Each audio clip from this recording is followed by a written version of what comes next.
The birds and the bees and the bees and the birds and the birds and the bees and the worms and the words and the worms and the words, wordsandworms.com.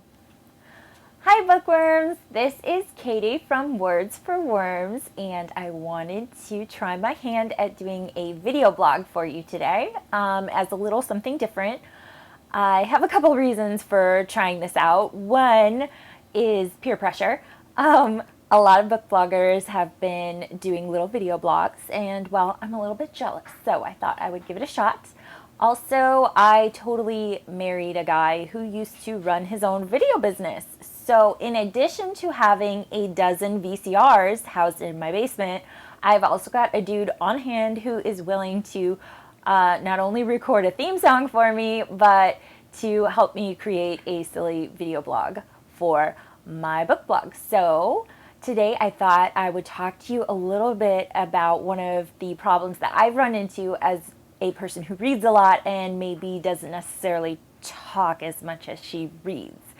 I've come across situations in the past where I have read a word, I understand the word, I know what it means, but when I pronounce it in conversation, it may not be pronounced correctly.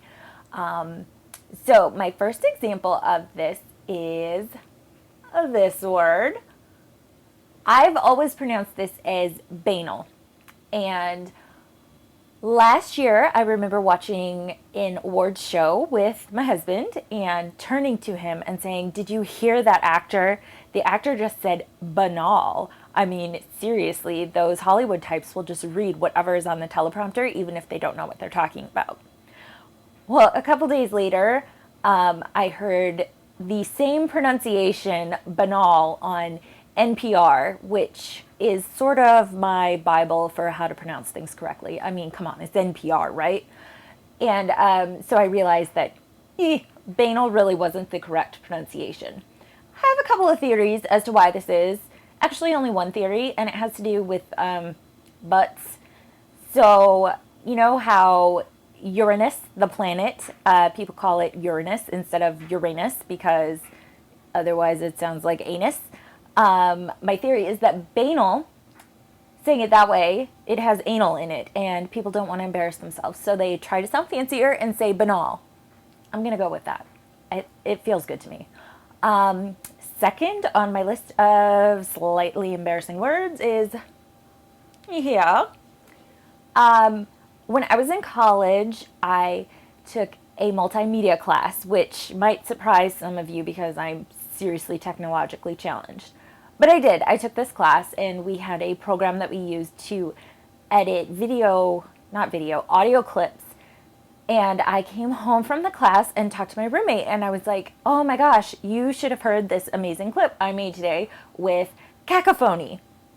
And she looked at me and she said, "Katie, did you mean cacophony?" And I was like, yes. Yes, that is what I meant. That was kind of embarrassing. It happens to the best of us. Finally, last on my list is, I've always said posthumous, and NPR, my gospel o pronunciation, every time this comes up, they say posthumous.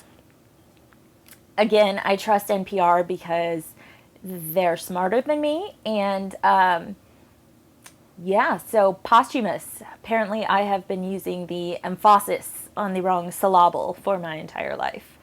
So that is just a couple of examples of embarrassing things that I have done as a result of reading too much and talking too little. So I am glad that you guys have listened / watched this little hot mess of me embarrassing myself. And I hope you'll join me again. So, until later, see ya.